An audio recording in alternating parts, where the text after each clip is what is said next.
जीव के पास सब कुछ है जिसे वो समझता था कि इसमें सुख है, फिर भी दुखी है।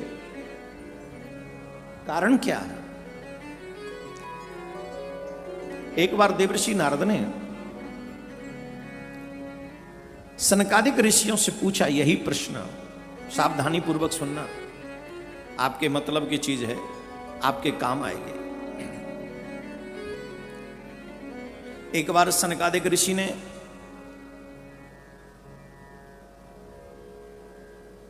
सनकादिक ऋषि से देवर्षि नारद मिले, उनको उनके बड़े भाई उनको प्रणाम किया।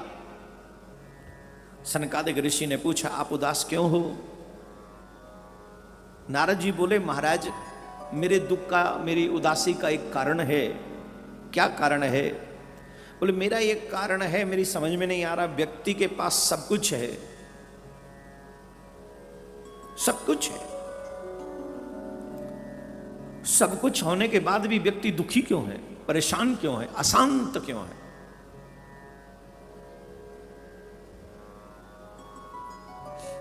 भाई दुखी वो हो जिसके पास कुछ ना हो, अशांत वो हो जिसके पास कुछ ना हो।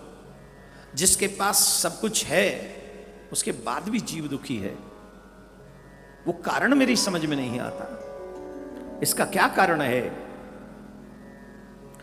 तब सनकादिक ऋषि कहते हैं हे ऋषियों, हे ऋषि नारद जी सुनो ध्यान से।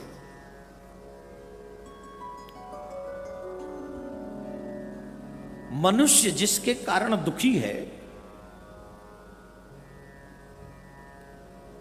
उस कारण का नाम है असंतोष। क्या है? असंतोष।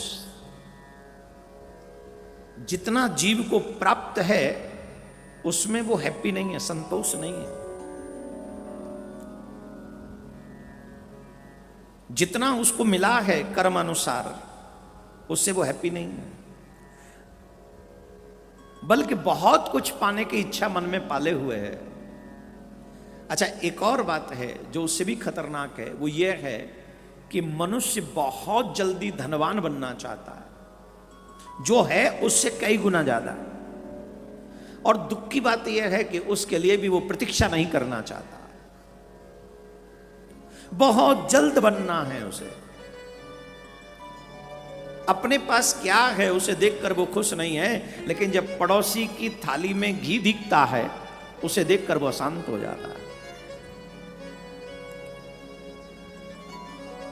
मनुष्य के पास कुछ भी हो, पर जब तक उसके पास संतोष का धन नहीं है तब तक इस मनुष्य को कोई सुखी नहीं कर सकता, कोई भी नहीं कर सकता। जब आवे संतोष धन सब धन धूर समान। मैं तुम्हें एक उदाहरण देता हूं, ध्यान से सुनो। एक मुर्गी पालक था, वो मुर्गी पालन करता था, पालता था मुर्गी, और उसका वही व्यवसाय था, मुर्गी पालता। मुर्गियां जब अंडे देती तो उन्हें जाके वो बाजार में बेचता। लेकिन ये उसे लगता था कि ये मेरे परिवार को पालने में पर्याप्त कार्य नहीं है। वो दुखी रहता था, मेहनत करता था, बाजार में जाके बेचता था, लेकिन दुखी रहता था। बड़े अच्छे से समझिएगा इस उदाहरण को।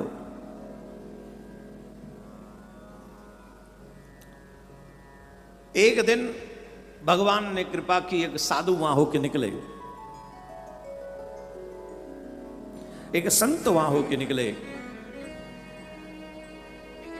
जब संत वहां होके निकले तो उन्होंने उस अंडे बेचने वाले को, मुर्गी पालन करने वाले को दुखी देखा। पूछा भाई तुम दुखी क्यों हो?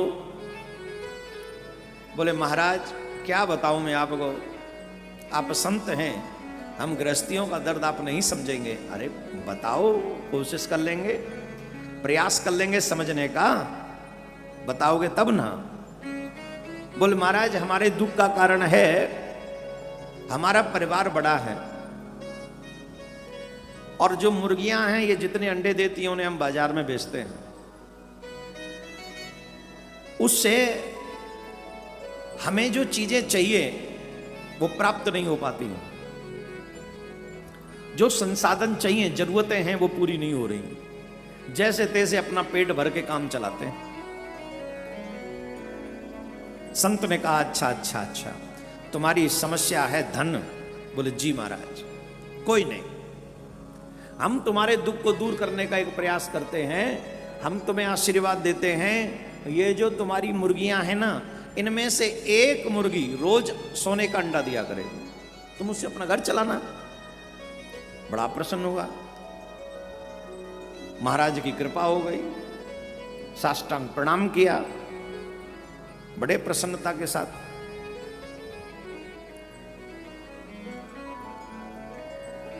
दूसरा दिन हुआ, मुर्गी ने सोने का अंडा दे दिया एक ने। अब एक दो दिन तो ठीक रहा, चौथे दिन से फिर मुंह लटक गया उसका। अब भोजन भी अनबने मन से करे, घर के काम भी अनबने मन से करे, दुखी रहे, चिंता में रहे, परेशान रहे।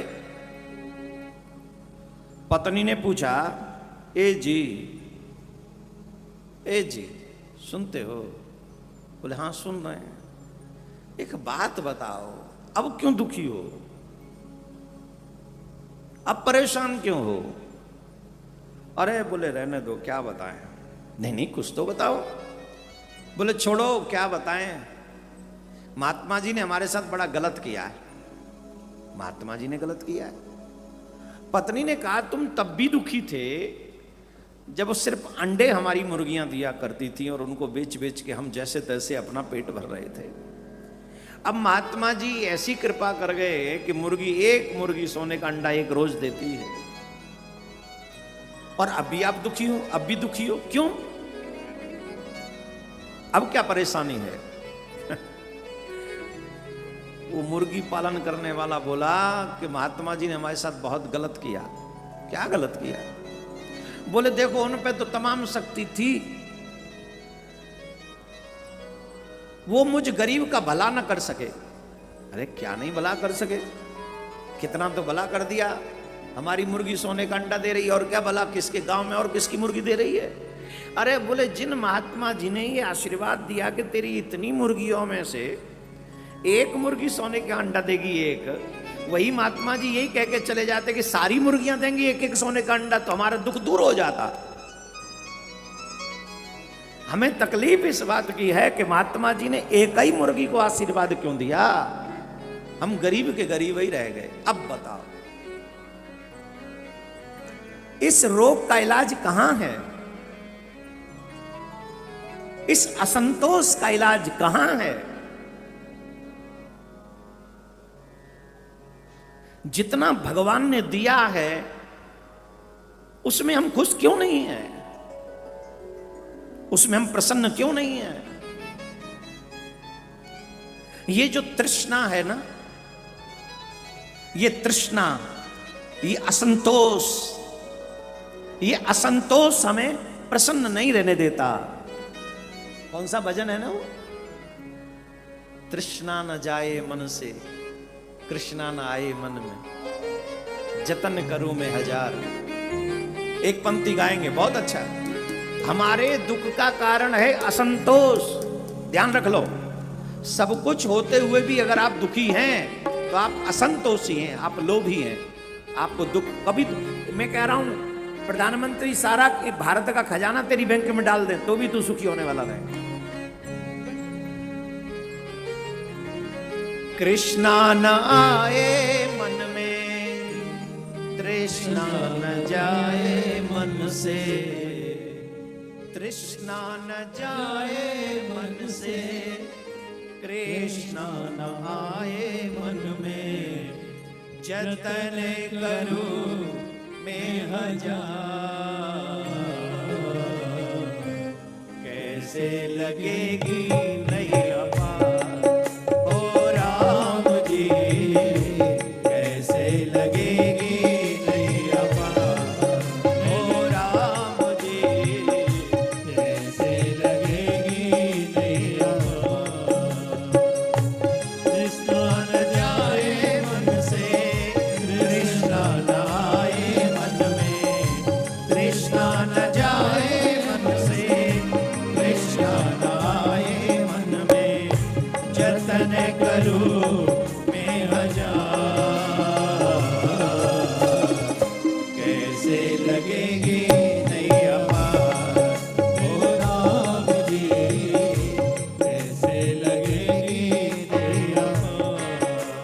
श्याम जी, कैसे लगेगी नैया पार, ओ श्याम जी, कैसे लगेगी नैया पार।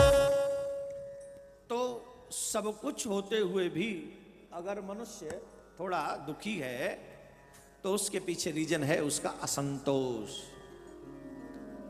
और इस असंतोष को संतोष में जब तक नहीं बदलेगा तब तक वो कभी प्रसन्न नहीं हो सकता।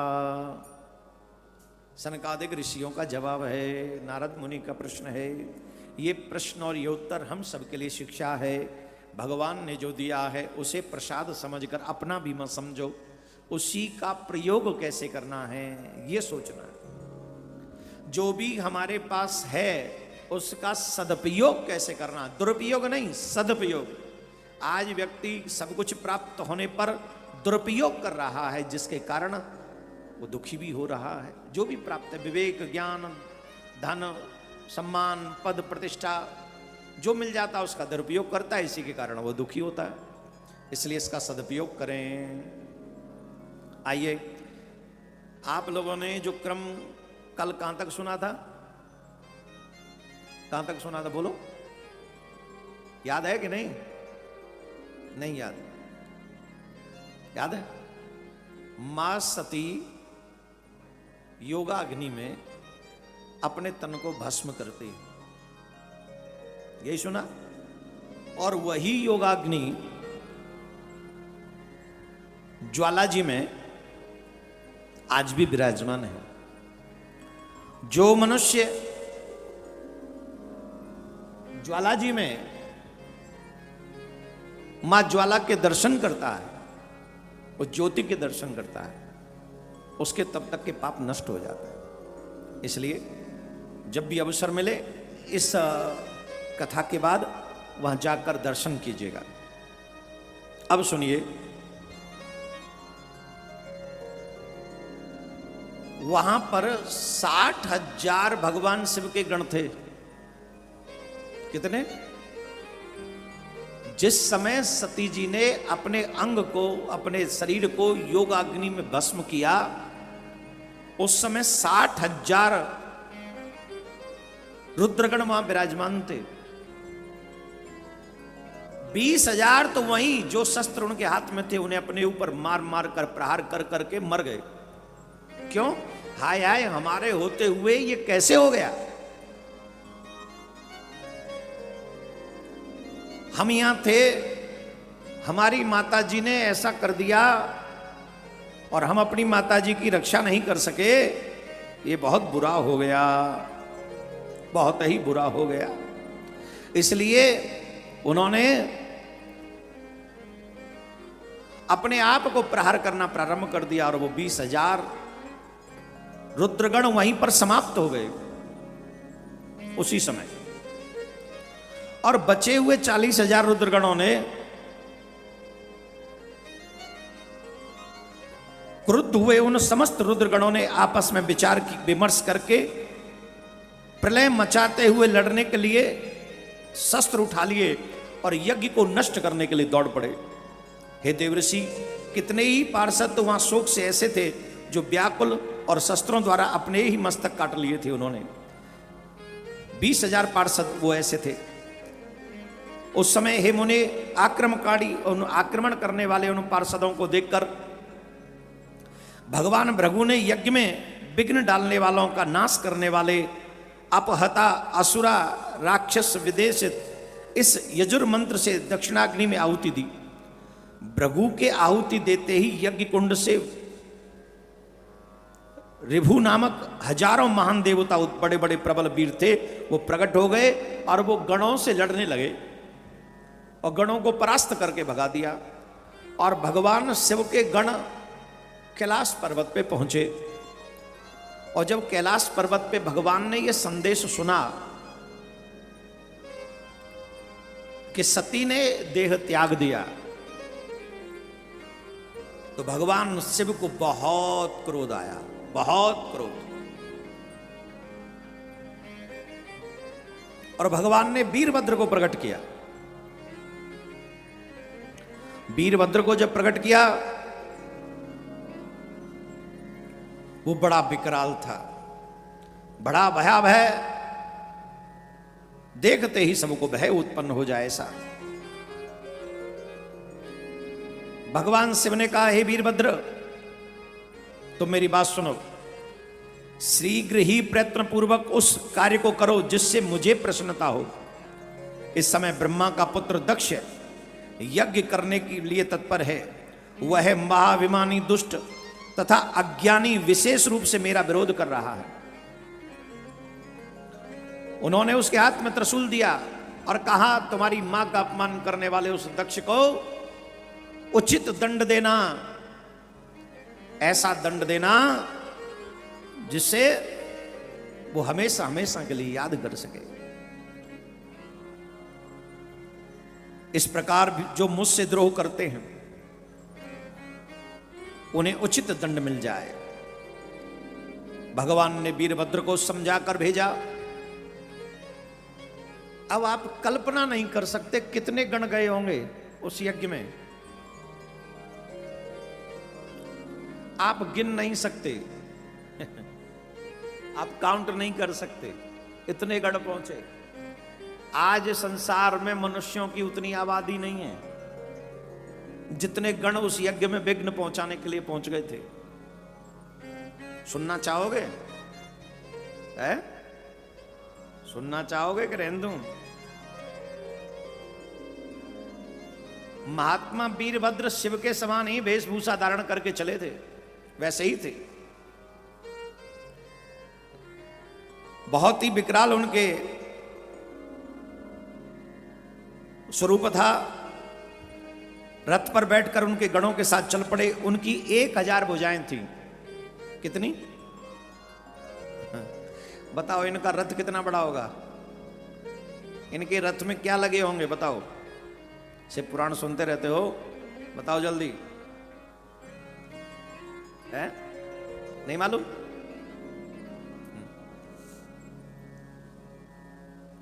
आप सोच नहीं सकते इतना बड़ा रथ था इनका। जिस रथ पर वे आरूढ़ थे 8 लाख हाथ विस्तार वाला वो रथ था। 8 लाख हाथ ऐसे करोगे, 8 लाख बार करो तब जाके इतना विस्तार था वो रथ। उस रथ को खींच कौन रहा था? जैसे रथ को घोड़े खींचते वैसे कौन खींच रहा था? और कितने थे मालूम? इसलिए बेटा भगवान की कथाएं सुनते रहो। हमारी मनुष्य जो प्रवृत्ति है ना, हम लोग किंतु परंतु बहुत करते, ऐसा कैसे हो गया, ऐसे कैसे हो सकता है। हमारी बुद्धि जो है सीमित है। ध्यान से सुनना, बहुत सीमित बुद्धि है और परमात्मा असीमित है।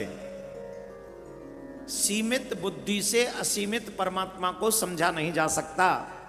राम अतर्क बुद्धि बलशाली। राम तर्क से और बुद्धि से समझे नहीं जा सकते।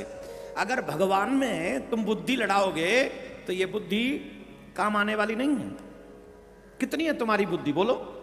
तुम्हारी देखने की क्षमता कितनी है? एक बार तुम यहां बैठ के कितना देख लोगे बोलो? भाई मैं यहां बैठा हूं तो मेरा नजरिया थोड़ा ज्यादा है, मैं पूरा पंडाल देख रहा हूं। आप वहां बैठे हो, आपसे मैं मंच पे दिख रहा हूं या थोड़ा बहुत आगे पीछे देख लोगे। आपकी आंखों की जितनी सीमा होगी आप उतना ही देख पाएंगे। लेकिन एक बात समझिए, क्या यह संसार उतना ही है जितना तुम आंखों से देख पा रहे हो? बोलो। जितना आगे जाओगे संसार उसके भी आगे है, उसके भी आगे है।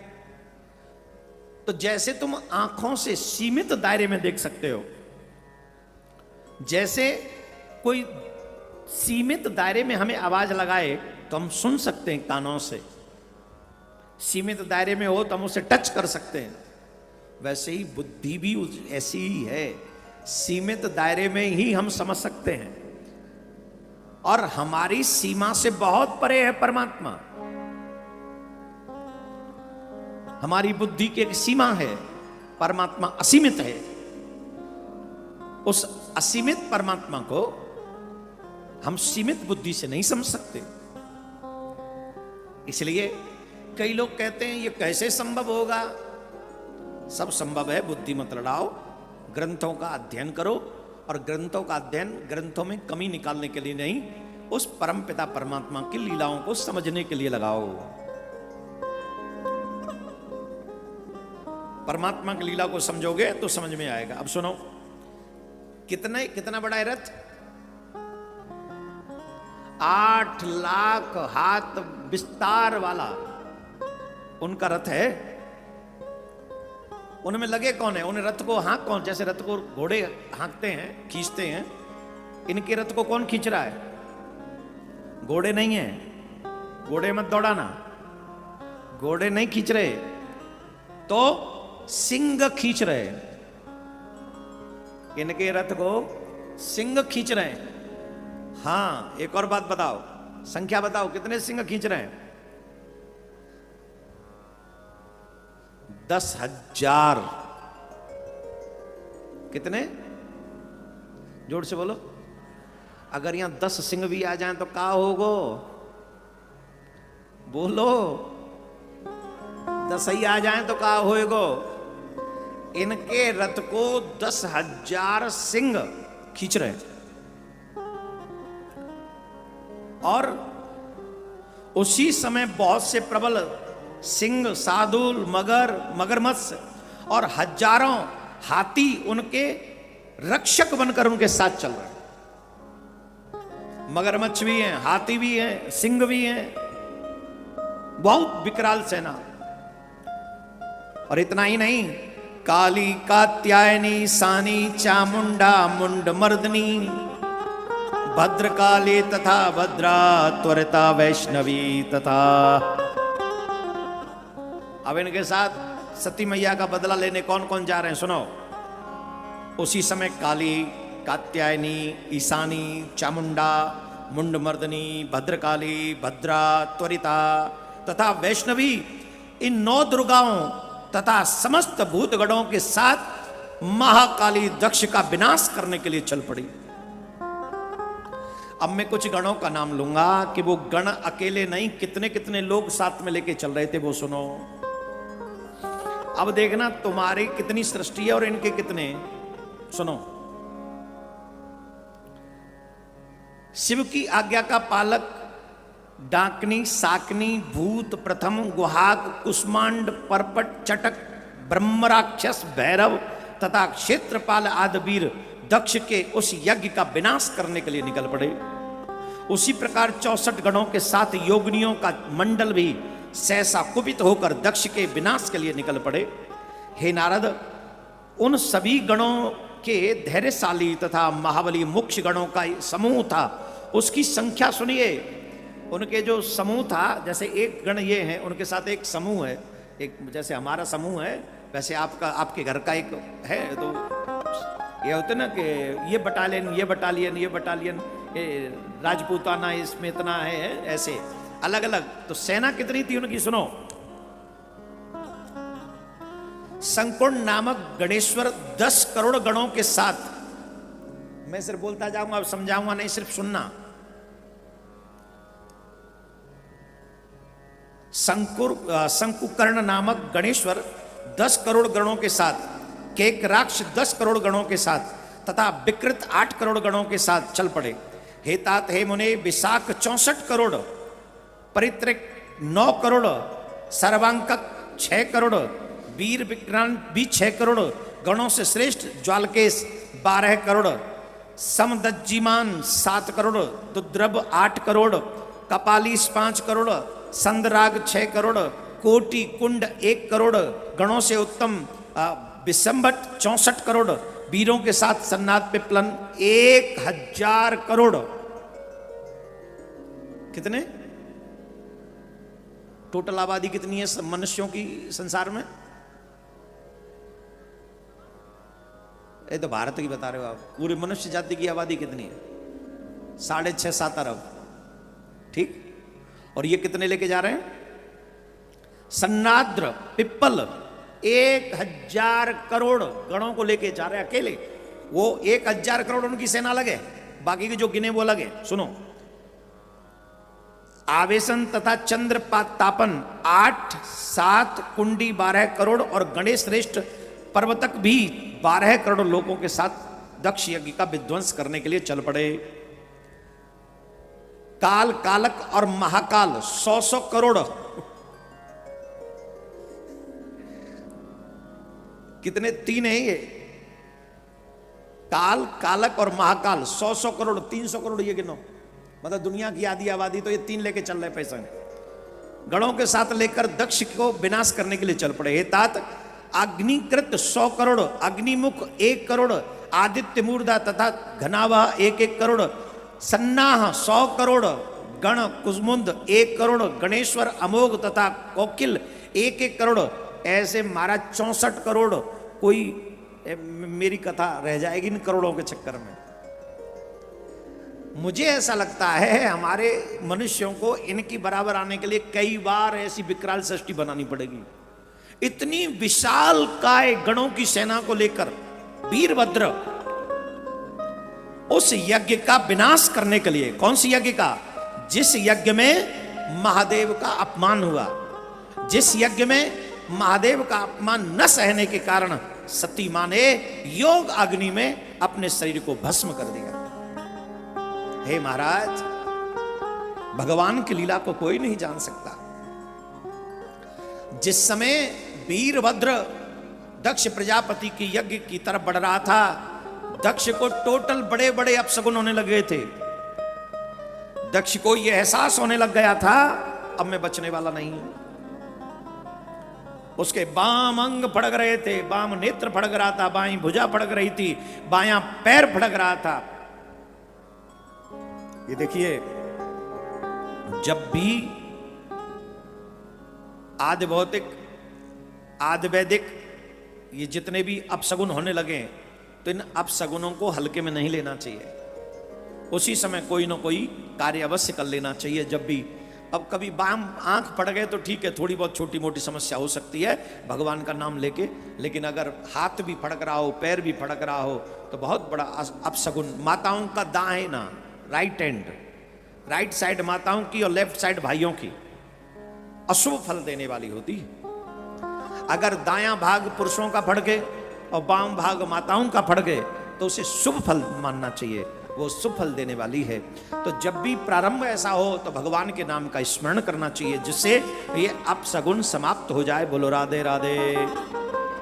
ऐसे नहीं बोलना है, और जोर से बोलना है। महाराज जब वीरभद्र आ रहे थे, वीरभद्र के पहुंचने से पहले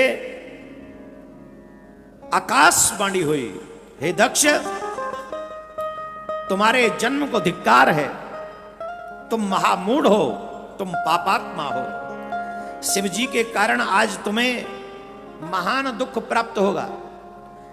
तुमने इतना सुंदर शरीर पाकर भी शिव से द्रोह किया, तुम्हारे जीवन को धिक्कार है।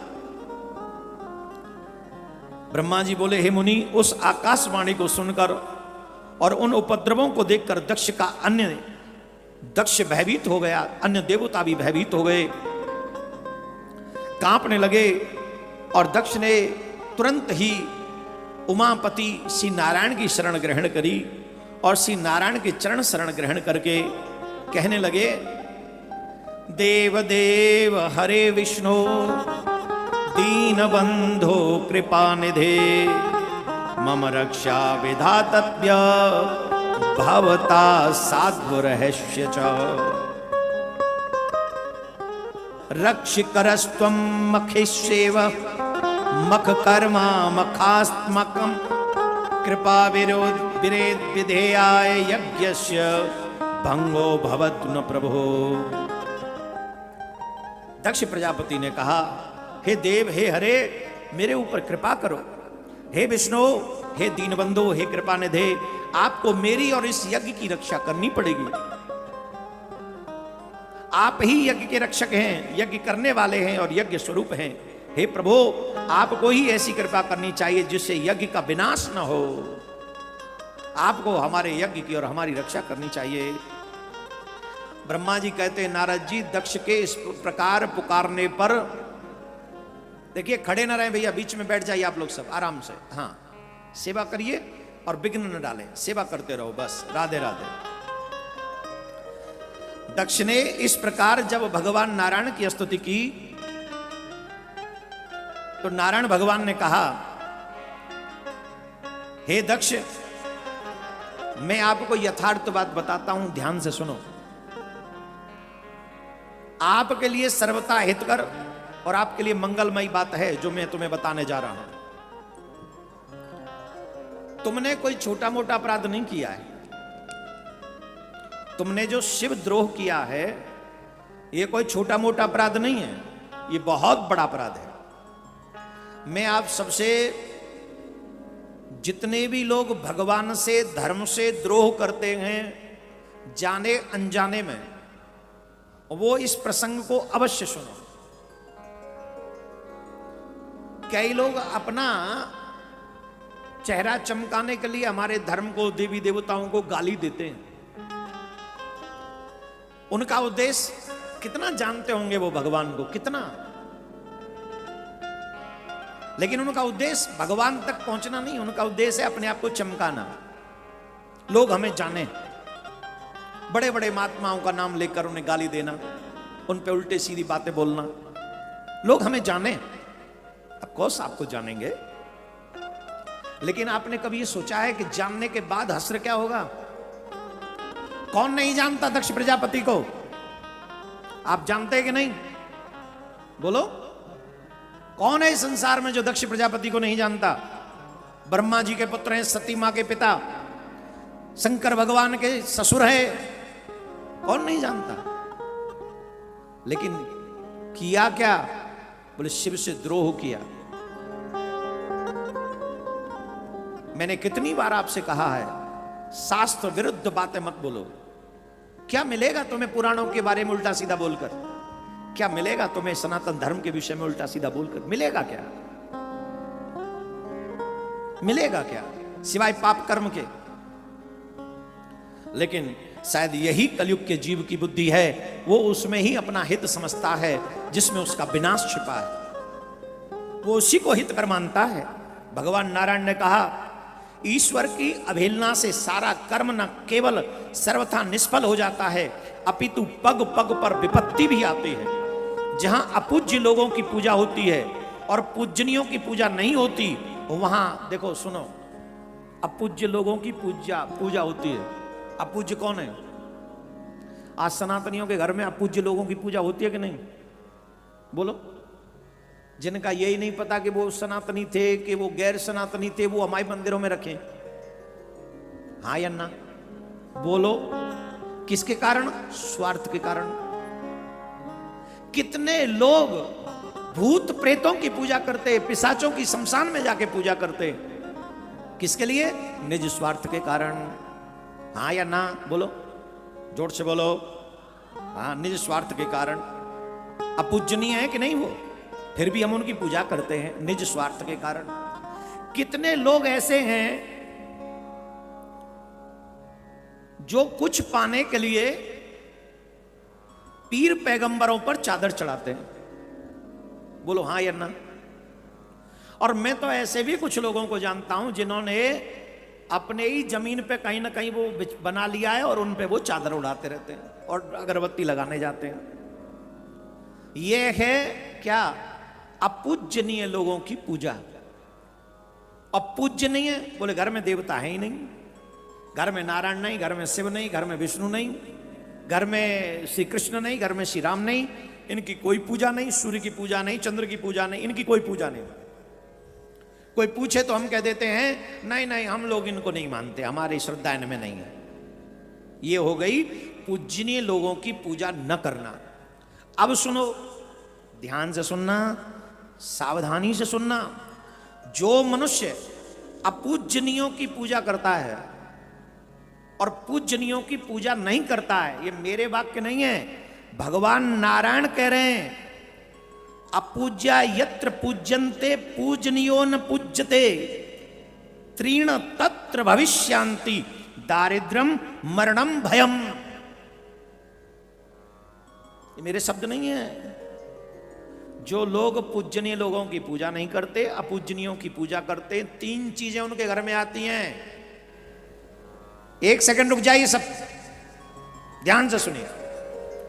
सभी सनातनियों को नारायण का मैसेज सुनना चाहिए। ये मेरा मैसेज नहीं, ये नारायण का मैसेज है।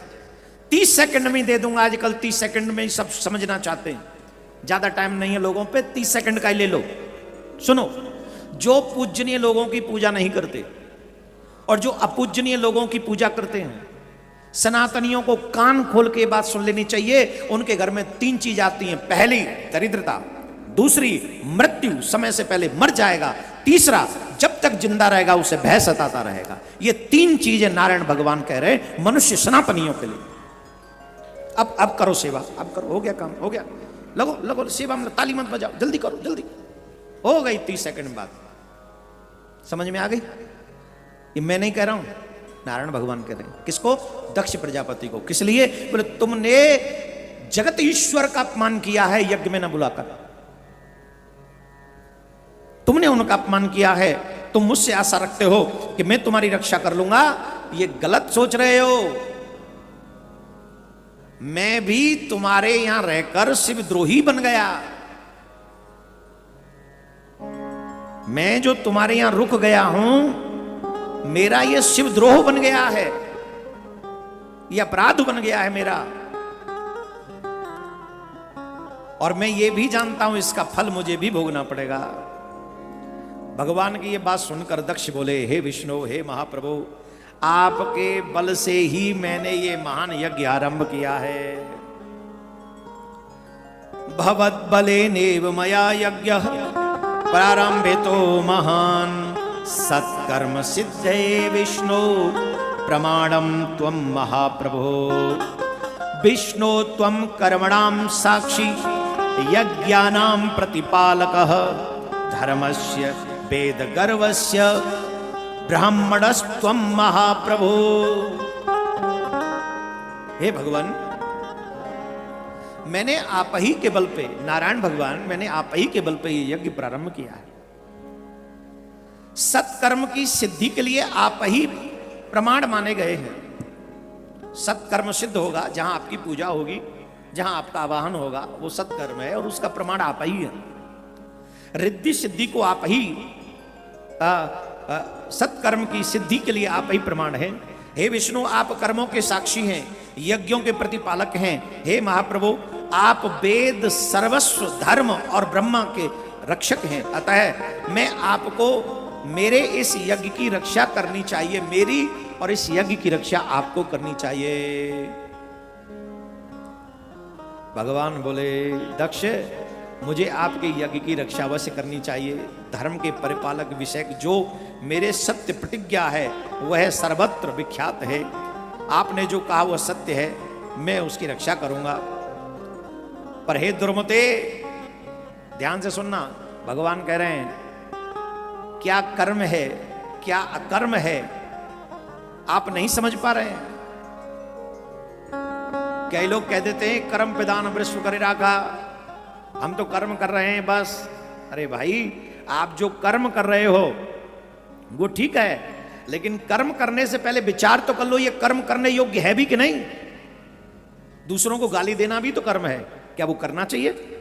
दूसरों को गोली मार देना भी तो कर्म है, क्या वो करना चाहिए? दूसरों के घरों में आग लगा दो, ये भी तो कर्म है, क्या ये करना चाहिए?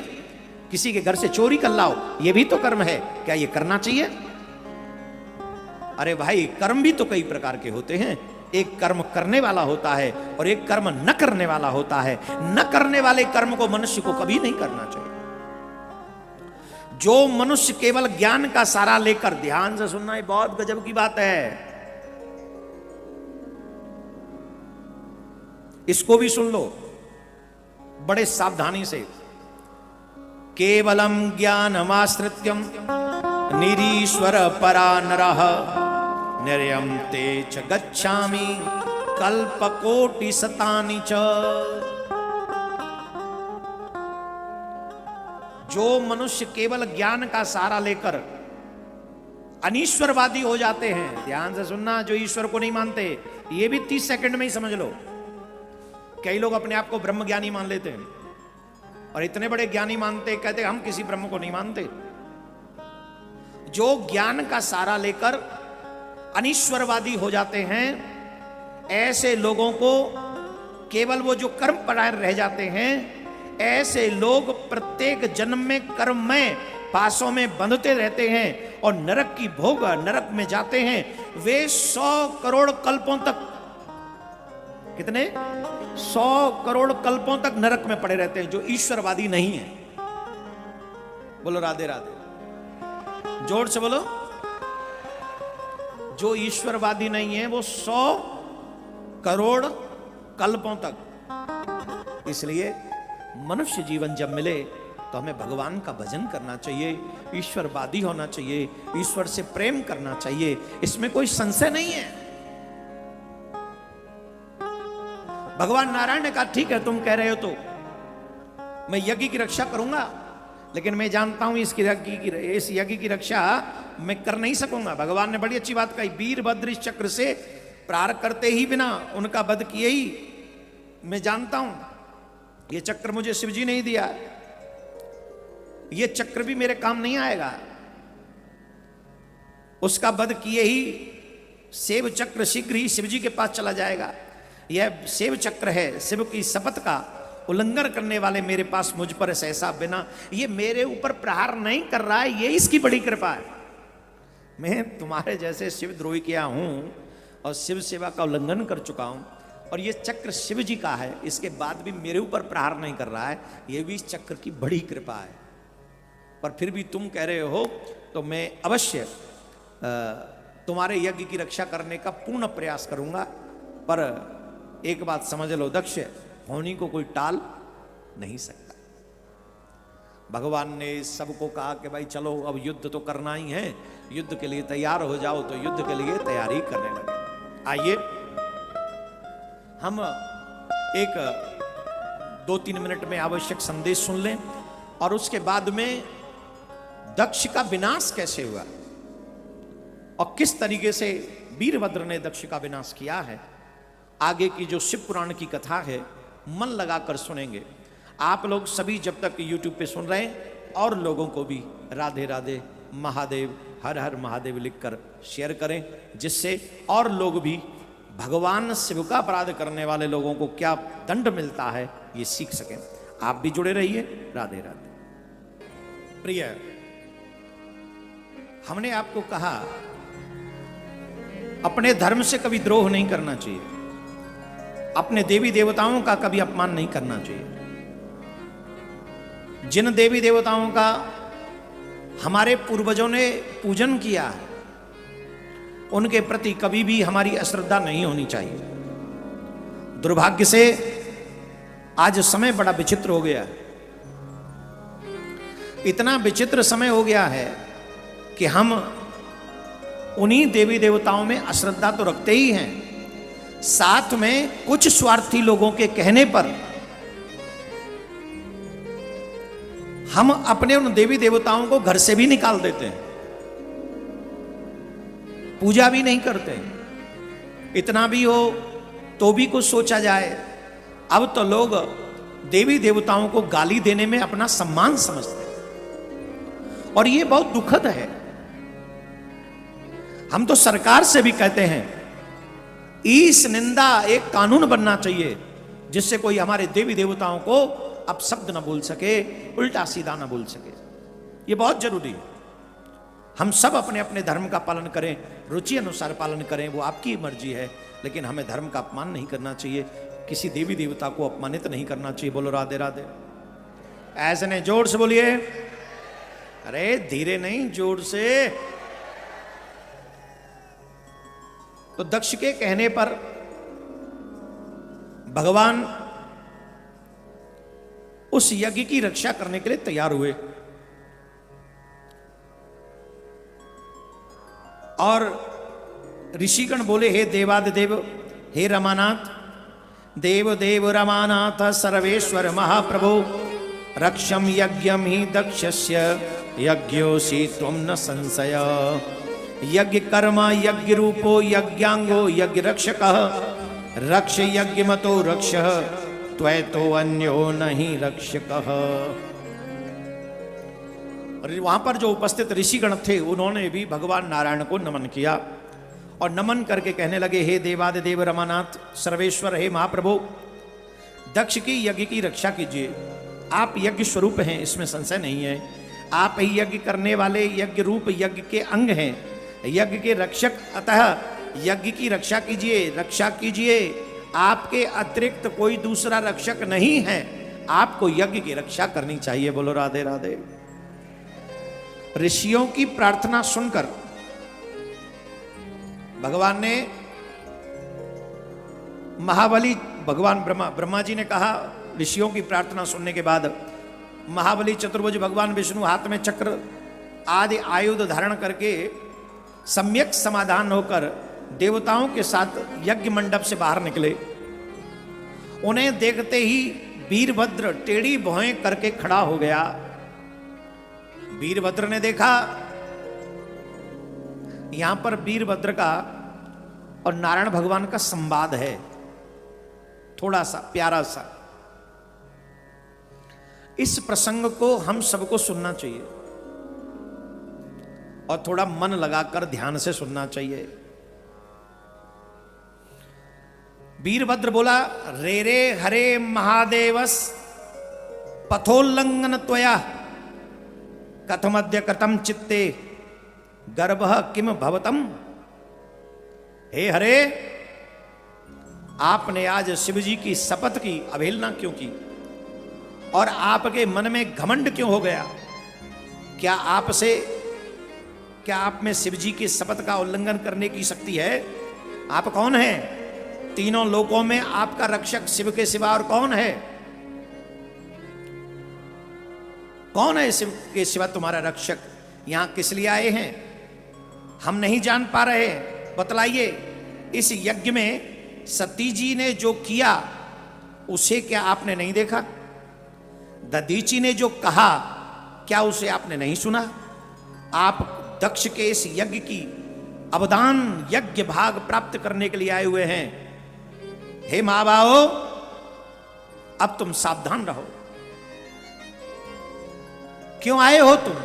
यहां पर किस लिए आए हो? वीरभद्र जिस समय यज्ञ भूमि में कुपित होकर जब यज्ञ भूमि में पहुंचे थे तो उन्होंने सबको सचेत किया था। हे शक्र, हे सुचे भानो, हे ससीन, हे धनाधिप, हे पाप पाणे, हे वाधो, हे पास पाणे, हे वायो, नृत्यत्य यम शेषः। हे शक्र, हे अग्नि, हे सूर्य, हे चंद्र, हे कुबेर, हे यम, हे वरुण, हे वायु, हे नृत्य, हे शेष, बुद्धिमान देवता राक्षस गण, आप लोग इस यज्ञ में अपना अपना भाग लेने आए हो ना? आओ, आज हम तुम्हें तुम्हारा भाग देंगे और तुम्हें बताएंगे कि शिव का द्रोह करने वाला यज्ञ करे तो उसमें कौन सा भाग मिलता है, हम बताएंगे तुम्हें। नारायण भगवान से भी कुपित हो गए। नारायण भगवान से कहा, मां सती ने यहां पर देह त्यागी, तुमको दिखाई नहीं पड़ा? दधीच ने जो कहा वो तुम्हें सुनाई नहीं पड़ा? बोलो, मैं आपको पृथ्वी पर धराशायी करूंगा, अग्नि से जला दूंगा, पुनः दग्ध हुए आपकी पीस, आपको जो दग्ध हो जाओगे ना, आप दग्ध हो जाओगे, तब मैं आपको पीस डालूंगा। हे हरे, आज मैं तुम्हें छोड़ूंगा नहीं। ब्रह्मा जी बोले, वीरभद्र के मुख से नारायण भगवान ने जब ऐसे वाक्य सुने तो नारायण भगवान ने कुछ कहा। शृणौ तुम वीरभद्राय प्रवक्ष्यामि तुदग्रहत् न रुद्र विमुखम माम त्वाम बद शंकर सेवकम।